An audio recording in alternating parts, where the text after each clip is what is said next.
প্রিয় চৌমুহনী সরকারি কলেজের বিবিএ সেকেন্ড ইয়ার এবং বিপিএস সেকেন্ড ইয়ার শিক্ষার্থীবৃন্দ, তোমাদেরকে স্বাগত জানাচ্ছি তোমাদের ইন্টারমিডিয়েট অ্যাকাউন্টিং এর উপর প্রথম ক্লাস।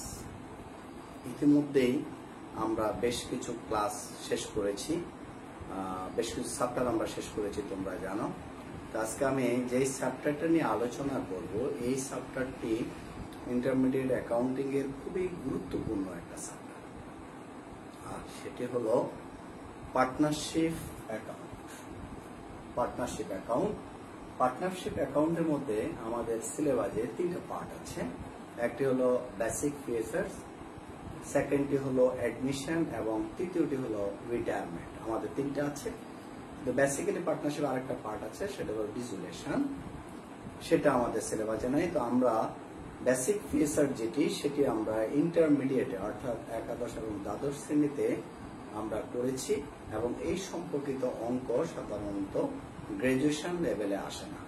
তাই আমরা প্রথমেই শুরু করব অ্যাডমিশন নিয়ে। অ্যাডমিশনের আগে একটু কথা বলে নিই, সেটি হলো পার্টনারশিপ অ্যাকাউন্ট করব কার? পার্টনারশিপ বিজনেসে। পার্টনারশিপ বিজনেস কি? পার্টনারশিপ বিজনেস হলো দুই বা ততোধিক ব্যক্তি, অর্থাৎ দুইয়ের অধিক ব্যক্তি, সর্বোচ্চ 20 জন, ব্যাংকিং ব্যবসায়ের ক্ষেত্রে সর্বোচ্চ 10 জন, যখন একত্রিত হয়ে মুনাফার উদ্দেশ্যে কোনো ব্যবসা পরিচালনা করে, সেটা হলো পার্টনারশিপ বিজনেস। তাহলে পার্টনারশিপ বিজনেসের আমরা অ্যাকাউন্টিং করব, অর্থাৎ সেখানে বিভিন্ন যে লেনদেনগুলো সংগঠিত হয় সেগুলো কিভাবে হিসাবভুক্ত করা হয়, সেই প্রতিষ্ঠানের কিভাবে প্রফিট লস বের করা হয়, সেই প্রতিষ্ঠানের নির্দিষ্ট সময় শেষে কি পরিমাণ সম্পদ আছে, কি পরিমাণ দায় আছে, সেটি কিভাবে নির্ণয় করা হয়, এই বিষয়গুলো নিয়ে আমরা পার্টনারশিপ অ্যাকাউন্ট করব। আর পার্টনারশিপ অ্যাকাউন্টের আমরা শুরু করছি প্রথমে অ্যাডমিশন পার্ট নিয়ে। এটা একটু আলোচনা করে নিই। ধরো একটা পার্টনারশিপ বিজনেসে 3 জন অংশীদার আছে, অথবা 2 জন পার্টনার আছে। ধরে নিলাম 2 জন পার্টনার আছে, এ এবং বি। তারা বিজনেস করতেছে। দেখা গেল যে একটা সময় পরে গিয়ে তারা আরেকজন পার্টনারকে নতুন হিসাবে তাদের বিজনেসে নেবে। তাহলে নতুন করে একজন পার্টনার আসলে তখন কতজন পার্টনার হবে? 3 জন হবে। তাহলে এই ক্ষেত্রে যখন নতুন করে পার্টনার আসবে, কারণ আগে পার্টনারশিপ বিজনেসের মেম্বার ছিল, পার্টনার ছিল 2 জন, তারা এতদিন ব্যবসা করেছে। এখন নতুন করে যখন একজন পার্টনার আসবে, তখন ব্যবসায় দেখা যায় যে বেশ কিছু পরিবর্তন, হিসাবের ক্ষেত্রে পরিবর্তন সাধিত হবে। সেই বিষয়গুলো নিয়ে আমাদের আজকের টপিক পার্টনারশিপ অ্যাকাউন্টের অ্যাডমিশন পার্ট। এই অ্যাডমিশন পার্ট করার জন্য বেশ কয়েকটি সমস্যা সম্পর্কে আমাদেরকে আগে ধারণা নিতে হবে। এই পার্টনারশিপ বিজনেসের অ্যাডমিশন পার্টের ক্ষেত্রে সাধারণত 5টা সমস্যা সম্পর্কে একটু ধারণা নিলেই এই অ্যাডমিশন সম্পর্কিত প্রবলেমগুলো, অর্থাৎ যে অঙ্ক আসে, সেগুলো সলভ করা তোমাদের জন্য অনেকখানি সহজ হবে। সেই 5টি সমস্যার একটি হলো, অনেক ক্ষেত্রে বইয়ে 6টি দেওয়া থাকে, তবে 5টা ভালোভাবে ধারণা নিতে পারলেই তুমি খুব ভালোভাবে পার্টনারশিপের অ্যাডমিশনটা আমার মনে হয় সমাধান করতে পারবে। প্রথম সমস্যাটি হলো distribution of undistributed profit or loss. Distribution of undistributed profit or loss, অর্থাৎ অবন্টিত মুনাফা বা ক্ষতির বন্টন। এবং দ্বিতীয় সমস্যাটি হলো তোমার revaluation of assets and liabilities, সম্পত্তি এবং দায়ের পুনঃমূল্যায়ন। এবং তৃতীয় সমস্যাটি হলো তোমার goodwill related, goodwill valuation and treatment of goodwill. এবং চতুর্থ সমস্যাটি হলো রেশিও রিলেটেড, অর্থাৎ 2 জন পার্টনার আছে, আগে একভাবে লাভ লোকসান ভাগ করে নিত, নতুন একজন পার্টনার আসলে নতুন করে রেশিও নির্ধারণ করতে হবে। তারপরে 5 নম্বরটি হলো ক্যাপিটাল অ্যাডজাস্টমেন্ট, অর্থাৎ নতুন পার্টনার আসার পরে ক্যাপিটালটা কিরকম হবে, কার ক্যাপিটাল কত হবে। তো এইভাবে এই 5টি সমস্যা সম্পর্কে যদি তুমি ধারণা নিতে পারো, তাহলে অ্যাডমিশন পার্টনারশিপ অ্যাকাউন্টিং এর অ্যাডমিশন পার্টটি তুমি খুব ইজি ভাবে সমাধান করতে পারবে বলে আমি বিশ্বাস করি। আমরা চলে যাচ্ছি প্রথম সমস্যা, distribution of undistributed profit or loss. অর্থাৎ যত ধরনের আনডিস্ট্রিবিউটেড প্রফিট থাকে এক্সিস্টিং বিজনেসে, অর্থাৎ নতুন পার্টনার আসার ঠিক আগ মুহূর্তে, যখন নতুন পার্টনার আসবে তার আগ মুহূর্তে তোমার আনডিস্ট্রিবিউটেড প্রফিট এন্ড লস, অবন্ধিত মুনাফা এবং ক্ষতিগুলা পুরাতন অংশীদারদের মধ্যে ভাগ করে নিতে হবে। অর্থাৎ যারা আগে থেকে বিজনেসটা পরিচালনা করতেছে এক্সিস্টিং পার্টনার, তাদের মধ্যে তাদের পুরাতন রেশিওতে এই আনডিস্ট্রিবিউটেড প্রফিট এবং লস গুলো ভাগ করে দিতে হবে। তো আনডিস্ট্রিবিউটেড প্রফিট এবং লসের সাথে আরো কিছু আইটেম আছে, যেমন জেনারেল রিজার্ভ। অর্থাৎ যদি কোনো রিজার্ভ থাকে, কারণ reserve is the part of profit, প্রতি বছরের প্রফিট থেকে টাকা নিয়ে সাধারণত রিজার্ভ গুলো গঠিত হয়। যদি কোনো রিজার্ভ থাকে যেমন জেনারেল রিজার্ভ, তারপর ধরেন ওয়ার্কম্যান কম্পেনসেশন যদি থাকে, অর্থাৎ শ্রমিক ক্ষতিপূরণ যদি কোনো লায়াবিলিটির জন্য টাকা রাখা থাকে, তাহলে সেটাও আমরা এখানে পুরাতন অংশীদারদের মধ্যে বন্টন করে দেব।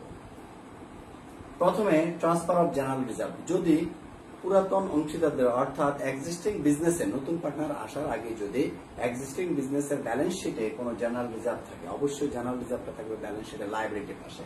সেই জেনারেল রিজার্ভটাকে আমরা ট্রান্সফার করে দেব কোথায়? যারা আগে থেকে পার্টনার আছে এক্সিস্টিং পার্টনার, তাদের ক্যাপিটাল অ্যাকাউন্ট, অর্থাৎ তাদের ক্যাপিটাল অ্যাকাউন্ট বেড়ে যাবে। তাহলে জেনারেল রিজার্ভ যেহেতু this one kind of reserve, so এটা ব্যালেন্স শিটের সঙ্গে ক্রেডিট শো করে, এটা হলো ক্রেডিট, এটা ন্যাচারাল হলো ক্রেডিট। সুতরাং আমরা যখন এটাকে ট্রান্সফার করে দেবো, এটা যখন ক্লোজ করে দেবো, তখন এটা হয়ে যাবে debit, general reserve debit, old partners capital credit in their old ratio. অর্থাৎ আমরা জেনারেল রিজার্ভটাকে যারা পুরাতন অংশীদার এক্সিস্টিং অংশীদার আছে তাদের ক্যাপিটালে আমরা ভাগ করে দিয়ে দেব ওল্ড রেশিও, অর্থাৎ আগে থেকে তারা যে রেশিওটা মেনটেন করে থাকে। এরপরে আমরা ট্রান্সফার করবো আনডিস্ট্রিবিউটেড প্রফিট। আনডিস্ট্রিবিউটেড প্রফিটটা আমরা বলতে মেন করতেছি যে প্রশ্নপত্রে যে প্রবলেমটা দেয়া থাকবে সেই প্রবলেমের একটা ব্যালেন্স শিট দেয়া থাকবে। সেই ব্যালেন্স শিটের লায়াবিলিটি পাশে যদি কোনো ইনকাম সামারি থাকে অথবা প্রফিট এন্ড লস অ্যাকাউন্ট থাকে, এর অর্থ হলো যে credit balance of income statement, profit and loss account, credit balance of profit and loss account, that means it shows profit. আবারও বলছি, ব্যালেন্স শিটের প্রবলেমে একটা ব্যালেন্স শিট দেওয়া থাকবে, ব্যালেন্স শিটের লায়াবিলিটি পাশে যে ইনকাম সামারি অথবা credit balance of income statement অথবা credit balance of profit and loss account যদি দেওয়া থাকে, দিস শোজ প্রফিট। এই প্রফিটটাকে আমরা ওল্ড পার্টনারদের ক্যাপিটালে ভাগ করে দেবো, কেননা নতুন পার্টনার আসার পরে এই প্রফিটটা আমরা শো করব না, জেনারেল রিজার্ভটাও আমরা শো করব না। তাহলে যথারীতি ইনকাম সামারির ক্রেডিট ব্যালেন্স যেহেতু প্রফিট, সুতরাং এখন প্রফিটটা আমরা ডিস্ট্রিবিউট করে দিলে এই প্রফিটটা আর থাকবে না, এটা হয়ে যাবে ডেবিট। আর old partners capital account credit also in their old ratio, এটাও তাদের ওল্ড রেশিওতে আমরা ভাগ করে দেবো। এনিওয়ে, বিজনেসে লস হতে পারে, এক্সিস্টিং পার্টনারদের পরিচালিত বিজনেসে যদি লস হয়ে থাকে, সেই লসটাও আমরা তাদের ক্যাপিটালের সাথে অ্যাডজাস্ট করব। তাহলে লস হলে লসটাকে আমরা করে দেব ক্রেডিট, যখন আমরা অ্যাডজাস্ট করব তখন old partners capital account debit old রেশিওতে। প্লিজ এই জায়গায় একটু মনে রাখতে হবে, যেহেতু আমরা general reserve undistributed profit old পার্টনার্সদের ক্যাপিটালের সাথে অ্যাডজাস্ট করে দিচ্ছি, সেহেতু এই জেনারেল রিজার্ভ এবং আনডিস্ট্রিবিউটেড প্রফিট অর্থাৎ ইনকাম সামারি ক্রেডিট ব্যালেন্স আর ইনকাম সামারি ডেবিট ব্যালেন্স, এটা আমরা নতুন পার্টনার আসার পরে যে নতুন করে আমরা ব্যালেন্স শিট করব, অর্থাৎ সম্পদ, দায় এবং মালিকানার সত্ত্বের যে বিবরণী তৈরি করব, সেখানে আমরা এই জেনারেল রিজার্ভ এবং ইনকাম সামারির কোনো ব্যালেন্স দেখাবো না। সুপ্রিয় শিক্ষার্থীবৃন্দ, এটা হলো যখন জেনারেল রিজার্ভ আনডিস্ট্রিবিউটেড প্রফিট, এটা আমরা কি করব? ওল্ড পার্টনার্স ক্যাপিটাল অ্যাকাউন্টে ট্রান্সফার করে দেব। এক্ষেত্রে একটা জিনিস মনে রাখতে হবে, যদি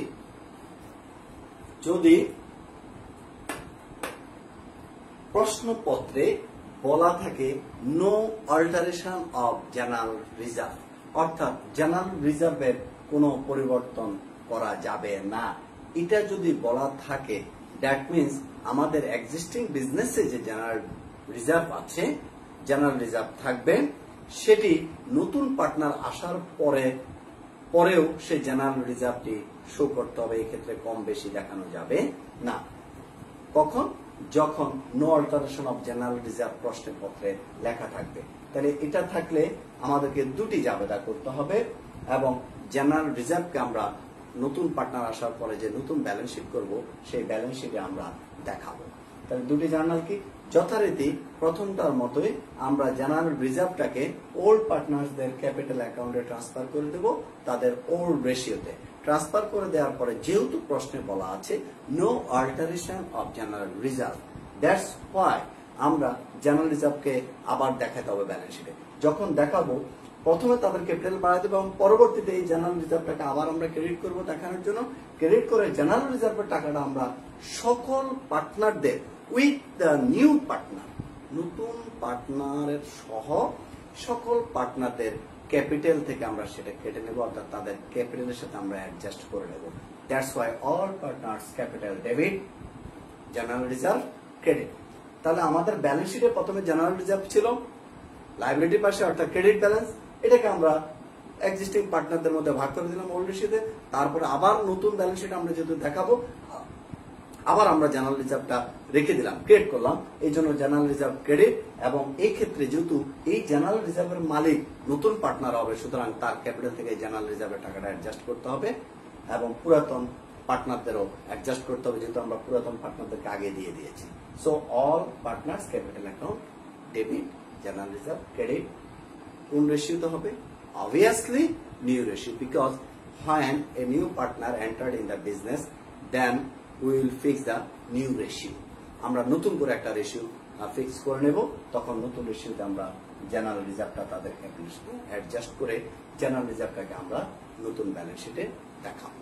এটা হলো সমস্যা 1। এরপরে সমস্যা 2 হলো revaluation of assets and liabilities.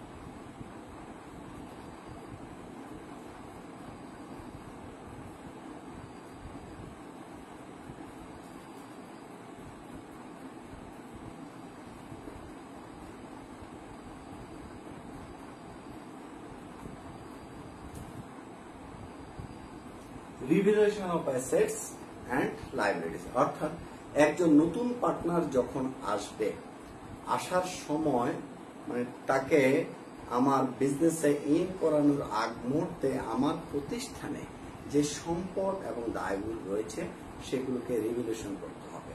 কেননা দেখা যায় নতুন পার্টনার আসার সময় আমার অ্যাসেটের মূল্য বাড়তেও পারে, কমতেও পারে, লায়াবিলিটিস বাড়তেও পারে, কমতেও পারে।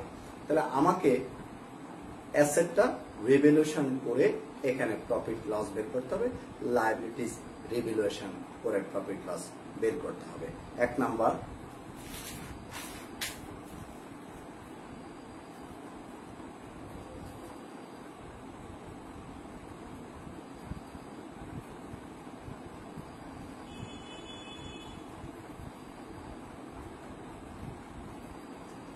ভ্যালু অফ অ্যাসেট ইনক্রিজ, যখন অ্যাসেট ভ্যালুটা বাড়বে তখন অ্যাসেট আমরা জানি অ্যাসেটের মূল্য বাড়লে ডেবিট, অ্যাসেট আসলে ডেবিট। সো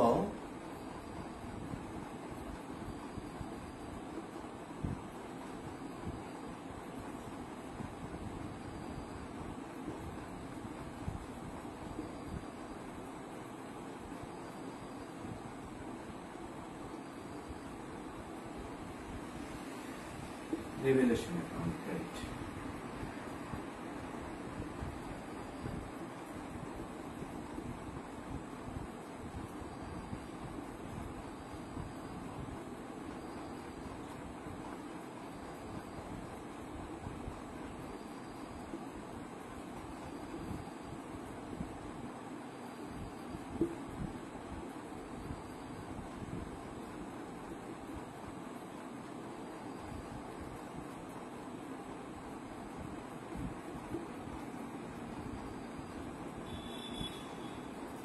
আমি এখানে লিখেছি যখন অ্যাসেট ভ্যালু বাড়বে অ্যাসেট ডেবিট, রিভ্যালুয়েশন ক্রেডিট। যখন অ্যাসেট ভ্যালু ডিক্রিজ করবে তখন revaluation account debit, particular asset credit.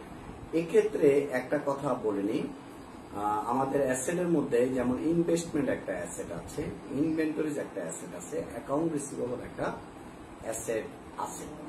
এই অ্যাসেট গুলোর যখন ভ্যালু বাড়বে তখন যথারীতি পার্টিকুলার অ্যাসেট ডেবিট ওগুলোকে আমরা ডেবিট করব এবং রিভ্যালুয়েশন অ্যাকাউন্টকে আমরা কি করব, ক্রেডিট করব। কিন্তু যদি এই অ্যাসেটগুলোর ভ্যালু কমে সেই ক্ষেত্রে অ্যালাউন্স বা প্রভিশন সৃষ্টি করাটাই হবে যুক্তিসঙ্গত।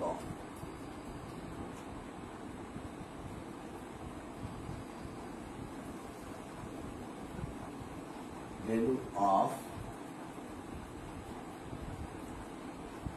Inventory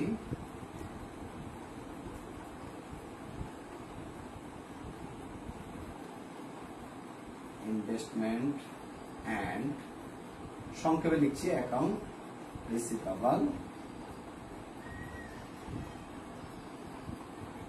decrease.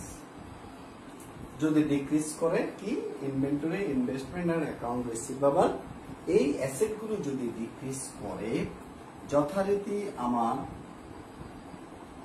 Revaluation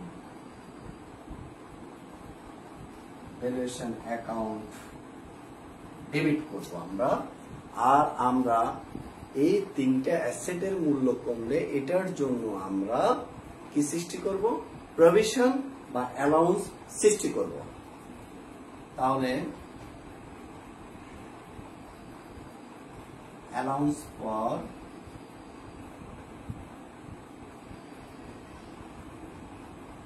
inventory credit, allowance for investment credit, allowance or provision for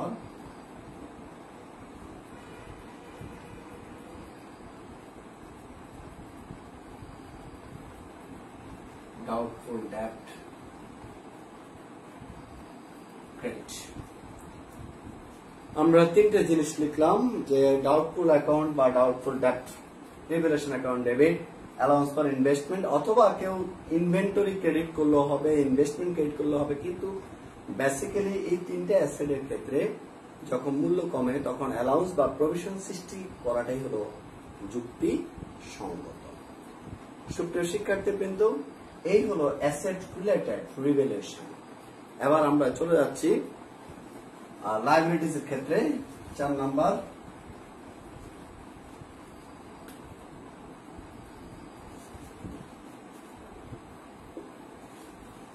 value of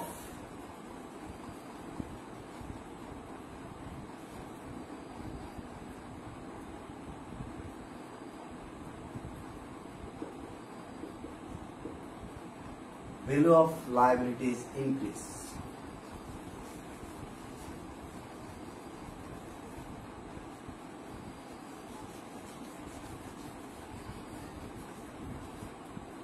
value of liabilities increase হলে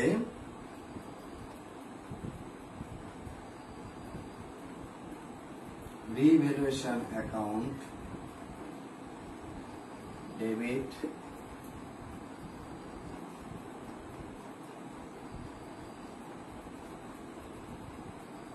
particular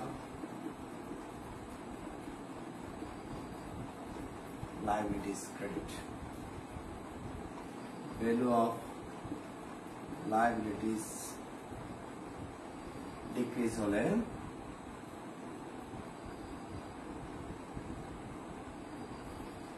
particular liabilities debit,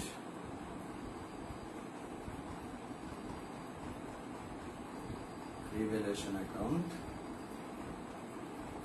credit।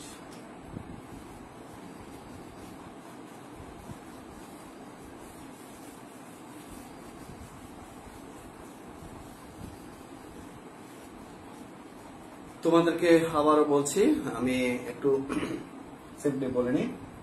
লাইবিলিটিজ increase এবং ডিক্রিজ রিলেটেড আমরা রিভ্যালুয়েশনটা দেখালাম। এরপরে এখানে আমরা 5টা জার্নাল করেছি, revaluation of assets and liabilities. Basically যদিও এখানে 4টা জার্নাল হলে এনাফ। যাই হোক, আমরা 5টা জার্নাল করেছি। 5টা জার্নালের প্রত্যেকটার ক্ষেত্রে রিভ্যালুয়েশন অ্যাকাউন্ট হয় ডেবিট আছে, না হলে কি আছে, ক্রেডিট আছে। যখন অ্যাসেট ভ্যালু ইনক্রিজ করেছিল তখন রিভ্যালুয়েশন হয়েছে ক্রেডিট। লাইবিলিটিস যখন ডিক্রিজ করেছে তখন রিভ্যালুয়েশন অ্যাকাউন্ট হয়েছে ক্রেডিট। সুপ্রিয় শিক্ষার্থীবৃন্দ, অনার্স সেকেন্ড ইয়ার অর্থাৎ বিবিএস সেকেন্ড ইয়ার এবং বিবিএস সেকেন্ড ইয়ারের শিক্ষার্থীবৃন্দ, তোমাদেরকে একটু বলি, সেটি হলো এই অ্যাসেট এবং লাইবিলিটিস রিলেটেড যে আমরা জার্নালগুলো করেছি, সেখানে প্রত্যেকটা জার্নালে রিভ্যালুয়েশন অ্যাকাউন্ট হয় ডেবিট হয়েছে, না হলে ক্রেডিট হয়েছে। এই রিভ্যালুয়েশন অ্যাকাউন্টের ডেবিট এবং ক্রেডিট গুলো নিয়ে আমরা একটা লেজার তৈরি করব। যদি আমাদের প্রশ্নপত্রে চায় তাহলে আমরা লেজার তৈরি করব। লেজার তৈরি করে আমরা রিভ্যালুয়েশন অ্যাকাউন্টের ব্যালেন্স বের করব। আর যদি আমার কাছে প্রশ্নপত্রে স্পেসিফিক রিভ্যালুয়েশন অ্যাকাউন্টের উপর লেজার তৈরি করতে না বলে, তাহলে আমরা লেজার তৈরি করব না, বাট আমরা নিজেরা ক্যালকুলেটর ইউজ করে অথবা রাফ করে আমরা রিভ্যালুয়েশন অ্যাকাউন্টের ব্যালেন্স বের করব। অর্থাৎ রিভ্যালুয়েশন অ্যাকাউন্টের ক্রেডিট যতগুলো আছে সবগুলো যোগ করে ডেবিট গুলো যোগ করে আমরা বাদ দেওয়ার পরে যদি রিভ্যালুয়েশন অ্যাকাউন্টের ক্রেডিট বড় হয়, অর্থাৎ ক্রেডিট ব্যালেন্স হয়, যতটুকু ক্রেডিট হবে, যদি রিভ্যালুয়েশন অ্যাকাউন্টের ক্রেডিট ব্যালেন্স হয়, তাহলে ধরে নিতে হবে অ্যাসেট এবং লায়াবিলিটিস রিভ্যালুয়েশনের ক্ষেত্রে আমার এক্সিস্টিং বিজনেসের প্রফিট হয়েছে। সুপ্রিয় শিক্ষার্থীবৃন্দ, আবারও বলছি, রিভ্যালুয়েশন অ্যাকাউন্টে তোমরা একটা ব্যালেন্স টানবে, অর্থাৎ ক্রেডিট এবং ডেবিট গুলো প্লাস মাইনাস করে ব্যালেন্স টেনে যদি দেখো যে ক্রেডিটটা বড়, অর্থাৎ রিভ্যালুয়েশন অ্যাকাউন্টে ক্রেডিট ব্যালেন্স হয়, তাহলে সেটাকে ধরে নিতে হবে প্রফিট। আর যদি রিভ্যালুয়েশন অ্যাকাউন্টে ডেবিট হয়, তাহলে সেটাকে ধরে নিতে হবে লস। তাহলে এই প্রফিট এবং লসটাকে যারা আগে থেকে পার্টনার আছে, এক্সিস্টিং পার্টনার ও পার্টনার, তাদের ক্যাপিটালে ট্রান্সফার করতে হবে। লস হলে তাদের ক্যাপিটালের সাথে অ্যাডজাস্ট করতে হবে। তাহলে আমরা সেই জার্নালটা দেখাচ্ছি।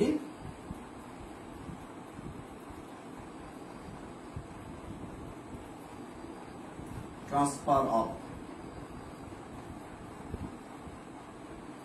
প্রফিট আমরা এখানে লিখে দিচ্ছি credit balance of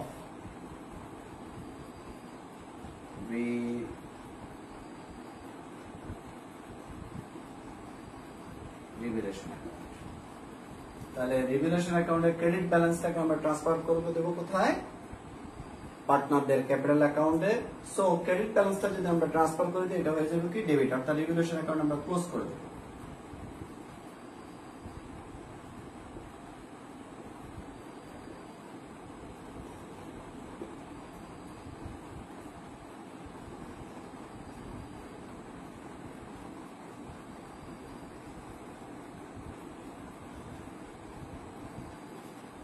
ratio or ratio. তাহলে যখন আমরা কি করব, রিভ্যালুয়েশন অ্যাকাউন্টে ক্রেডিট ব্যালেন্সটা ট্রান্সফার করব, তখন হয়ে যাবে রিভ্যালুয়েশন অ্যাকাউন্ট ডেবিট, ওর পার্টনার্স ক্যাপিটাল অ্যাকাউন্ট ক্রেডিট, এবং এটা ট্রান্সফার করব আমরা কি রেশিওতে, ওর রেশিওতে। আর যদি লস হয়, আই মিন ডেবিট ব্যালেন্স হয় রিভ্যালুয়েশন অ্যাকাউন্টের, তাহলে সেটাও আমরা ওর পার্টনার্সদের ক্যাপিটালের সাথে কি করে নেব, অ্যাডজাস্ট করে নেব। আমরা একটু, তোমরা দেখেছো, এগুলো তুলে নেবে, তাহলে অনেকখানি উপকৃত হবো তোমরা।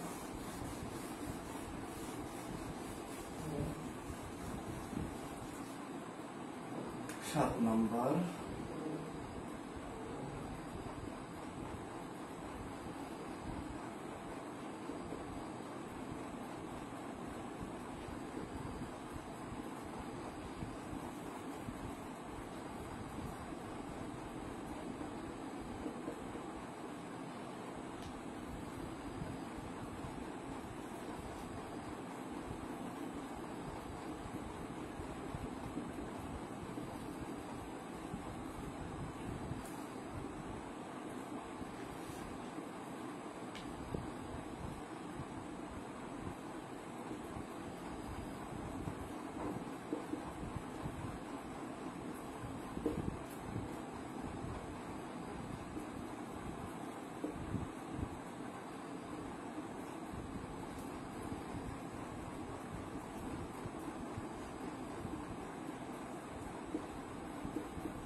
তাহলে adjustment of loss or transfer loss to the old partners capital account. Old partners that means existing partners, অর্থাৎ নতুন পার্টনার আসার আগ মুহূর্তে যারা বিজনেসটি পরিচালনা করছে, যারা বিজনেসের মালিক। তাহলে old partners capital account debit, অর্থাৎ তাদের ক্যাপিটাল কমে যাবে, কেননা যেহেতু প্রতিষ্ঠানের লসটা তারা বহন করবে, সুতরাং তাদের ক্যাপিটাল থেকে সেটা অ্যাডজাস্ট হবে ডেবিট। আর রিভ্যালুয়েশন অ্যাকাউন্ট ক্রেডিট। যদি রিভ্যালুয়েশন অ্যাকাউন্টের ক্রেডিট ব্যালেন্স অথবা ডেবিট ব্যালেন্স কোনোটি না হয়, তাহলে আমাদের এই দুটির একটি জার্নালও প্রয়োজন নেই। যদি রিভ্যালুয়েশন অ্যাকাউন্ট আমরা অ্যাসেট এবং লায়াবিলিটিস এর রিভ্যালুয়েশন করার পরে যদি রিভ্যালুয়েশন অ্যাকাউন্টের ডেবিট এবং ক্রেডিট সমান হয়ে যায়, দ্যাট মিনস বুঝতে হবে যে রিভ্যালুয়েশন অ্যাকাউন্টের কোনো ব্যালেন্স নেই, সেক্ষেত্রে এই দুটি জার্নালের কোনো প্রয়োজন নেই। যদি ডেবিট ব্যালেন্স অথবা ক্রেডিট ব্যালেন্স হয়, তখন আমাদের প্রয়োজন হবে রিভ্যালুয়েশন অ্যাকাউন্টের ব্যালেন্স বের করা। এটা আমরা লেজারের মাধ্যমে করতে পারি, অথবা আমরা রাত করেও করতে পারি, অথবা সরাসরি ক্যালকুলেটরও আমরা করে ফেলতে পারি। আবারও বলছি, প্রশ্নপত্রে যদি রিভ্যালুয়েশন অ্যাকাউন্টে কোনো লেজার না চায়, তাহলে আমরা রিভ্যালুয়েশন অ্যাকাউন্ট নামে কোনো লেজার করব না। সুপ্রিয় শিক্ষার্থীবৃন্দ, আমি একটু আবারও বলছি, সেটি হলো আজকে আমরা দুইটা প্রবলেম আলোচনা করলাম। পার্টনারশিপ অ্যাকাউন্টস এর অ্যাডমিশন পার্টের দুইটা সমস্যা আলোচনা করলাম। বাকি তিনটা সমস্যা আমরা পরবর্তী ক্লাসে আলোচনা করব, এবং আলোচনা করে আমরা সরাসরি প্রবলেমগুলো সলভ করা শুরু করে দেবো। বেশ কয়েকটা প্রবলেম আমরা সলভ করবো এবং কিছু খুঁটিনাটি বিষয় আলোচনা করবো, যাতে এখান থেকে যে কোনো অঙ্ক আসলেই তুমি পরীক্ষায় ভালোভাবে শুদ্ধভাবে যাতে তুমি সমাধান করতে পারো এবং পূর্ণ নাম্বার অর্জন করতে পারো। এই জন্য আমরা একটু ভালোভাবে চেষ্টা করব তোমাদেরকে শিখিয়ে নেওয়ার জন্য। আমি আমার সাধ্যমতো চেষ্টা করব বোঝানোর জন্য, আর তোমরা ভালোভাবে তোমরা সাধ্যমতো চেষ্টা করবে বুঝে নিয়ে সেটা নিজেদের মধ্যে অনুধাবন করে পরবর্তী যাতে প্রয়োগ করতে পারো, এই বিষয়টা চেষ্টা করবা। আবার বলছি, আর এই সম্পর্কিত 5টা সমস্যা সম্পর্কিত প্রাথমিক আমার একটা শিট রয়েছে।